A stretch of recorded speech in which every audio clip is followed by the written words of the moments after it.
Hello everyone, let's go to the 80 example. Make a program that reads a 3 by 3 matrix of integers, show the value of the second largest element present in the matrix as an answer, the row and the column in which it is located. So let's go to the program and see what is happening here. First of all, you have to include the library stdio.h which allows us to print messages on the screen. Here I am using the hashtag define to define a name and a value for this name. So every time I call the name, the value will be equal to 3. Here the values is 3, 3, 3, and all the time I call the name max, the value will be equal to 3. So moving on, I am including 9 int variables for the matrix, the controllers of the matrix, the largest value, the second largest, the row largest, the column of the largest, the whole of the second largest, and the column of the second largest. Here I am asking to you to enter the values of the matrix A. This for loop starts with the value I equal to 0 and will stop when the value of I is equal to 3 because the value of I has to be slower than 3.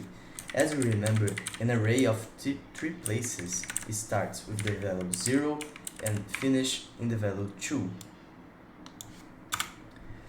This for loop follows the same way of thinking. The j is equal to 0, the j has to be slower than 3, and every time this for loop runs, the value of j will be increased by 1. This scanf will storage the value that you type in your keyboard on the computer memory in the position A, I, and j. So, as the first time, the value of I is equal to 0 and the value of j is equal to 0. The second and the third time. The fourth time, the value of I is equal to 1 and the value of j is 0, 1, and 2. So, what is happening here? For one value of I, we are using all the values of j, and this is how we will storage the value of the rows on our code. Here I am initializing the value of the largest, the row, and the column as the first position of the matrix. This for loops follows the same way of thinking of these ones is the same.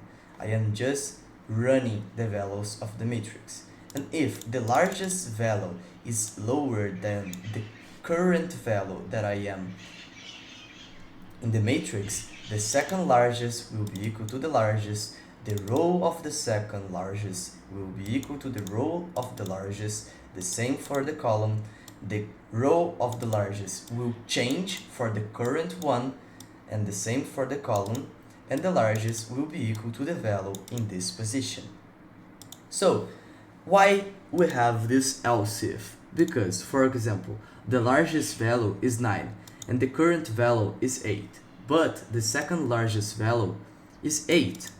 So, we must need to check if the second largest is lower than the current one too. So, if it is, we'll just change the value for the current one and the position for the current one. This printf will print the second largest value in the matrix, and it is placed on the position %d, the second largest, row of the second largest, and the column of the second largest. So let's go to the terminal and see what is happening here. 1, 2, 3, 4, 5, 6, 7, 8, 9. The second largest value is 8, and it is placed in the position 2, 1. 0, 0, 0, 1, 0, 2. 1, 0, 1, 1, 1, 2. 2, 0, 2, 1, as you can see. Let's run again, putting other numbers. 1, 9, 8, 3, 4, 5, 6, 7, 10. So, the second largest value is 9 and it is placed in the position 0, 1. Let's see, the 9 is here and it is the second largest value, and it is placed on the 0, 1, because the 1 is placed on 0, 0, and the 9 is placed on the 0, 1. So, thank you for your attention. Link for the script is on the video description, and subscribe for regular content.